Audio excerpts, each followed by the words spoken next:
back to another video. I'm Charlie, and today we are going to be gaming on a 1993 Apple Macintosh TV. Now, if you didn't already watch my last video, we decided to game on a 1996 5-inch Emerson portable TV, black and white TV, and it was a success, and it was pretty funny. So I thought I would continue doing stuff like this and try and see what the most absurd gaming.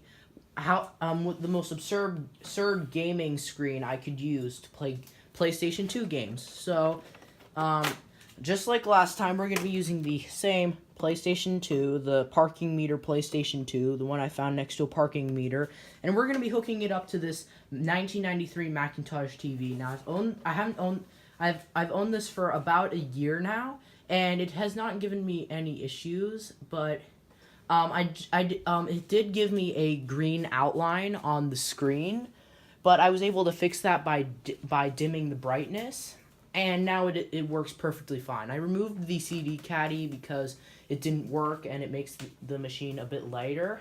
Well, just slightly lighter, but yeah. So we're going to be gaming on this thing with a PlayStation 2, and it's the only working game console I have at the moment, and yeah, we're going to be gaming on it with the Macintosh TV. So, if you don't know what a Macintosh TV is, it's basically an Apple Macintosh LC computer with TV capabilities, and it also has a really cool black case with a matching keyboard and mouse, and it's a very cool computer and TV, but however, this is a very rare system because only 10,000 of them were made, and the reason was because it wasn't a very powerful computer, and it wasn't a very good TV either, because one of the big problems was that you couldn't use the computer and the TV at the same time. You had to switch screens. It wasn't like there wasn't like a windowed option.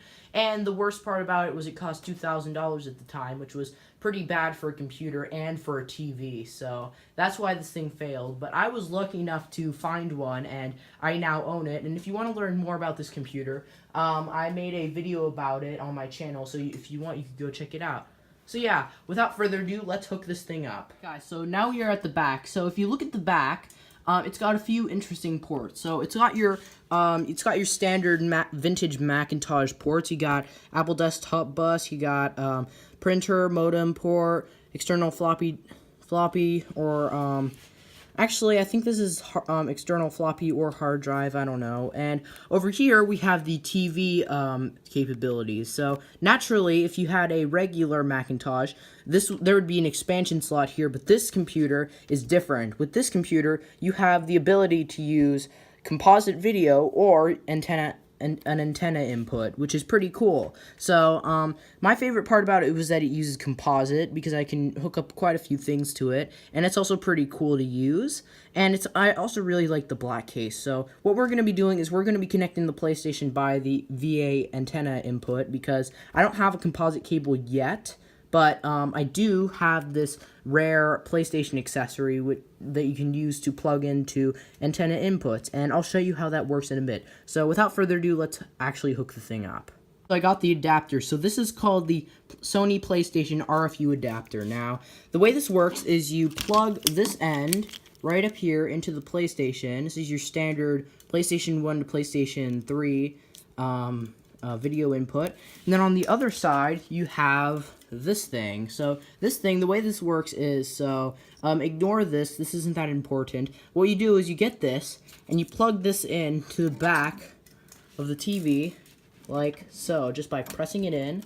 And yeah, and what this is for is you can still connect an antenna to this, so you can plug in your cable box and the PlayStation at the same time. And I think this is really smart. There are other boxes like this do very similar things, but this is I've never seen anything like this, and it's pretty cool.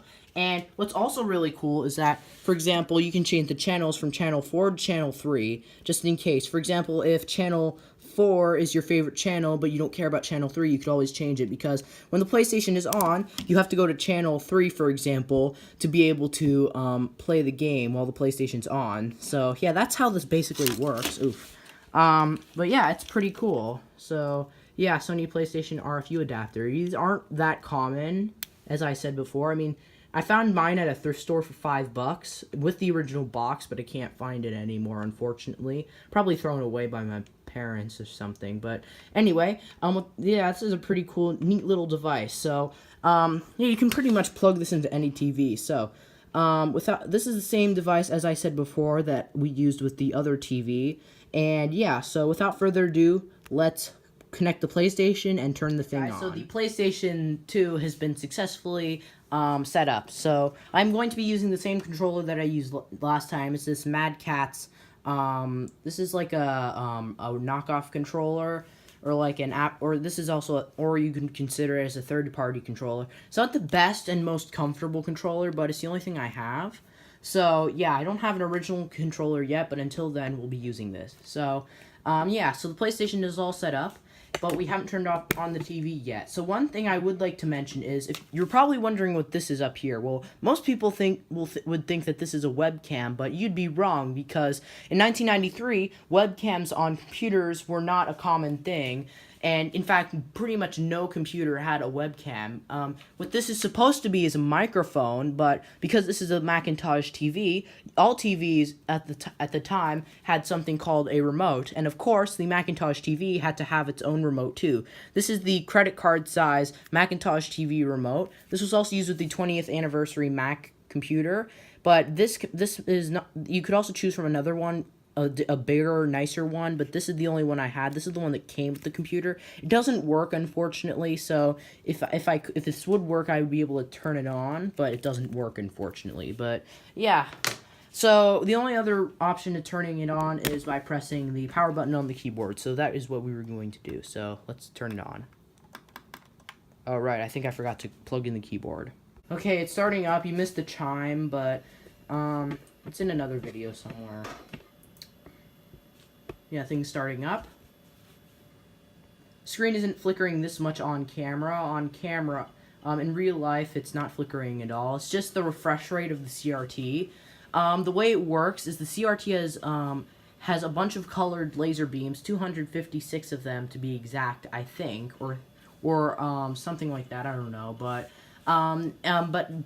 those 256 colors shoot very quickly onto the front of the screen, which are the pixels, and as it's going, as you can see the flickering, it's going down like this, because the pixels on the top here are fading as these ones get lighter, because it's going down and then it comes back up and it's going down. And I don't know if it's a good explanation, but that's how CRTs work, and it's too fast for our eyes to see, because this camera is quite advanced, also known as an iPhone.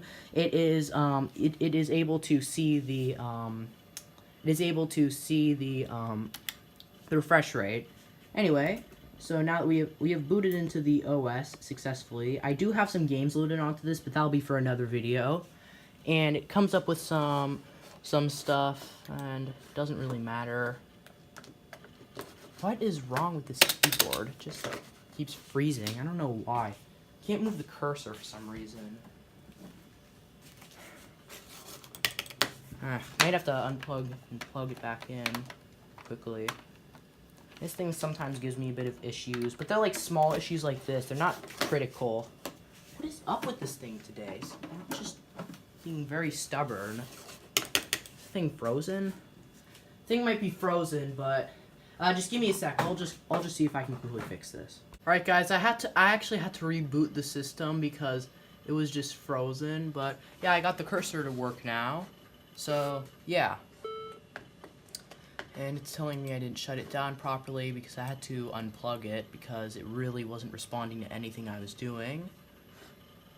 But yeah, so it's going to come up with a few menus of like screen controls and stuff. And yeah. So yeah, that's pretty much it. So yeah, we're going to turn this off. Shoo with you.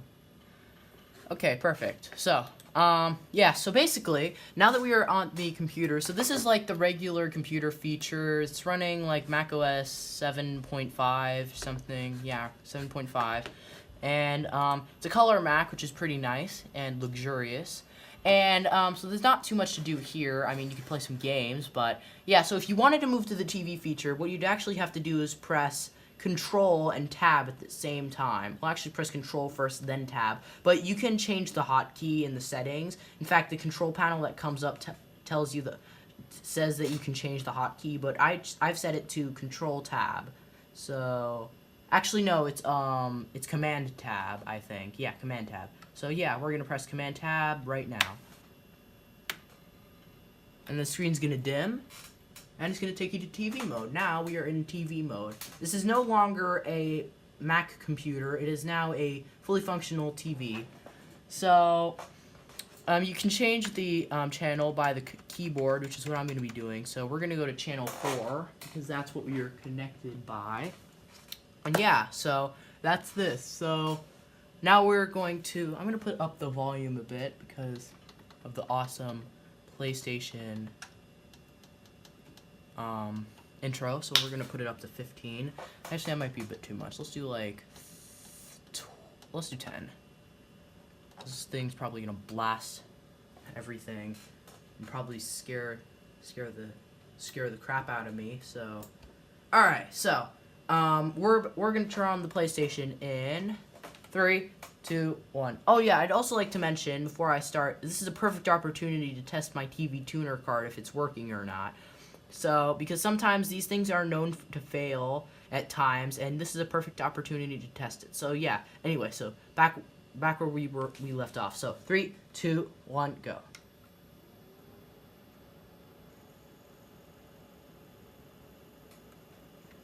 Okay. I see it. Doesn't seem to be making any noise. One thing I do notice is that it has very awful screen quality. Probably a problem with the TV tuner or something. I don't know, but hey, it works, I guess. If you'd call this working. Well, let's see what happens if we change to channel 3 instead. All right, so change to channel 3. So let's see if channel 3 is any better. Channel 3 is not any better. In fact, it's probably worse. So change that back. I don't see what the problem is. Might be a capacitor of some sort. Sound doesn't work, definitely. That's one of the problems that I've found. What if I turn the volume all the way up? Not a sound, but the composite video works perfectly. It might just be the TV tuner card. It's not such a big deal because the TV tuner card is like the only replaceable part on the motherboard. And I have taken it out and cleaned it up a bit, but it doesn't seem to be working. I mean, it works at least, but I'll give it that. But yes, we're gonna be playing Need for Speed Underground again. So yeah, I'd like to load my profile and show you a bit of progress that I've made the past few days. And we're gonna probably spend like maybe 10 minutes on this. But yeah, it does work, but it's just pretty bad. I wish it was better quality, definitely. Anyway, so I'm in my profile. So I'm gonna go underground. So far I've gotten to these circuit. So far I have rank 8600, which is pretty good for starters, and I've been playing this a lot at school, especially with other people, because I brought my 5-inch TV to school and everybody thought it was the greatest thing ever. But yeah, so we're gonna do a circuit race. So this is a campaign race. This is a career race, so I better not mess anything up. But yeah. So I don't know how many laps this is, but let's see. This is playable, but it's not the best. I mean, just in general, this Macintosh TV doesn't have the best video quality, even in composite. But I mean, even if it was working, it doesn't have the greatest video quality. All right, so it seems to have 2 laps, which should be fine enough. So This is my Dodge Neon that I've been using. This is my starter's car. This is the best car that you were able to buy for the starters, and it seems to work. It's a pretty good car because I've been upgrading it. And what's kind of ironic is my history teacher. He used to play this game when he was young, and his first car was actually the worst car in the game. It was the Golf. If any of you are familiar with this game, the worst car in the game is a Golf, but my history teacher, his first car was that exact Golf, which is kind of crazy. And he used to play this game when he was a kid, as I said, and we played, and of course he beat me because he's better at the game than I am, but I have been getting better. Well, I guess so, but I don't know. I mean, I'm not the greatest, but I am pretty good at racing games in general because I've been playing them for quite a while. I used to be a car enthusiast when I was a lot younger, and but I've been more of a computer guy now, and since then I've just been playing racing games if I've had time. And recently, since I acquired this PlayStation 2 that I found next to a parking meter, I've been using it quite a bit. And yeah, I found this PlayStation 2 next to a parking meter in a parking lot. So we were coming back from this festival of some sort. I forget what it was. And we were walking, and we had some pizza. And I just see this black box next to a parking meter. I'm like, what the heck is that supposed to be? And I look closer, and I realize, oh my god, it's a PlayStation 2. And it had some cancerous Radio Disney stickers on it, and I did a restoration video, so if you want to see some cancerous stickers on it, you could see them in the video, because they were still on it. And I was just waiting to peel them off, and I gave it a little love, and yeah, it works. I have found a problem with it. If I turn it on one time after like a 24-hour period, it works, but then when I turn it on a second time within less than a 24-hour period, it gives me this really fuzzy static image, and it's so really weird. But you can make out, but you can barely make out what's on the screen, and it's really weird. I don't know if it's a video problem or a PlayStation problem. I have no idea, but it's just an issue that it has. So whenever I play PlayStation games, I make sure to never turn it off unless I know I'm not going to use it again.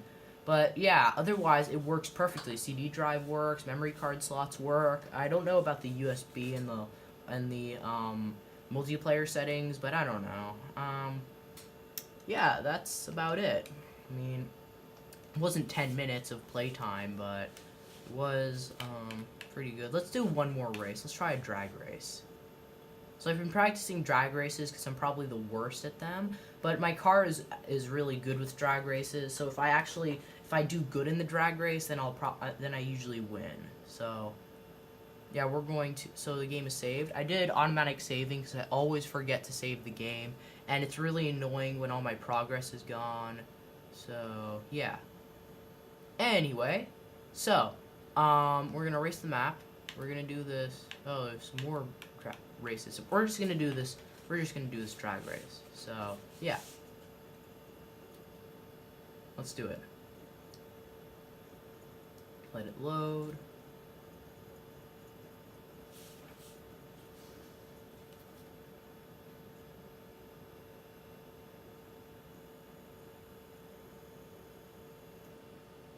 Alright, so the race is about to start. Drag races are probably the hardest for me, so... Alright, so we started... It's not a short shift, that's a good shift. Dang it, it's always right before the red. Alright, that wasn't short, come on. Need a perfect shift. Oh god, oh shoot. Oh god. Thank god that, oh shoot. Ah. Yeah, what's hard about this is the traffic. The traffic is always the worst when it comes to this game. Like, you never see them coming, and by the time you realize what's about to happen, it's already too late. And, god, I hate traffic. I just hate it more than anything. And I hope this isn't a tournament. I really don't want this to be a tournament. Alright. Okay, I already see that they're overtaking me. Perfect shift, perfect. Alright, need full concentration. Get out of the way, loser. Oh, come on! Idiot. He got in the way, whatever. What's annoying is that you can't just end the race and then do it again. You can only continue, and then it saves it as is. And if I were just to turn it off now, I'd probably corrupt the game, and I don't want to risk that. So, all right, restart again. Let's see.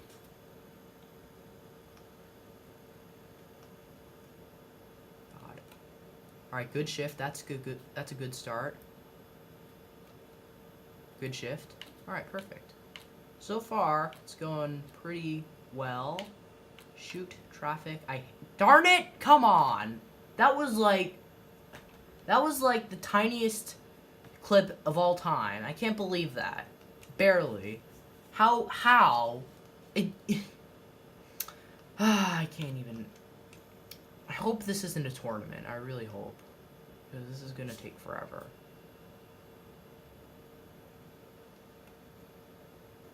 Get out of the way, loser. Don't want you here. There. Oh, shoot. God. That's an over rev. That's bad. Didn't even realize because I was just shoving that guy out of the... Oh, shoot. Ah, come on. I'll try to complete this race because it might take too long. So, yeah, I'm going to try completing this race, and I'll be back in a second. Alright, so this is getting way too hard. I can barely beat this. I need more time, and I need better graphics because this is kind of hurting my eyes. So I guess we'll end it here. So I'm gonna turn it off without saving the game. So yeah, hopefully I didn't corrupt anything, and if I did, I'm gonna be pretty pissed. So yeah, anyway, we're gonna change the control tab. Well, no, that's composite. Alright, now we're entering computer mode again, and yeah, so we're gonna turn off the computer properly this time, and yeah.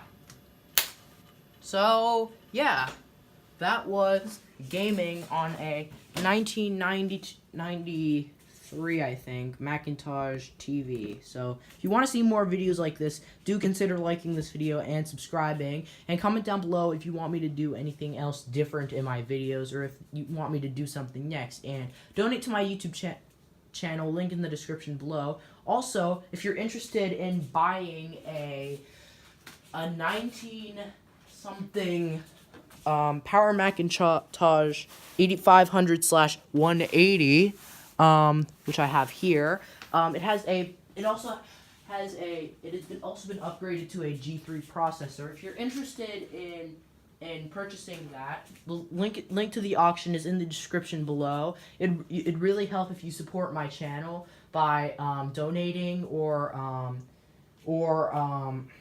purchasing any of the things in my eBay store, so I can raise enough money to buy more computers for my collection, because it is growing steadily. And I recently sold a Ethernet card, that Ethernet card that was in my Macintosh SE that I got at the Vintage Computer Show for 80 bucks. So now I have enough money to buy a computer, and I think I found a really cool computer that I might buy. I'm not going to tell you what it is yet, but yeah, so look forward to that. So yeah, that'll do it. Thanks for watching, and I'll see you in the next video. Goodbye.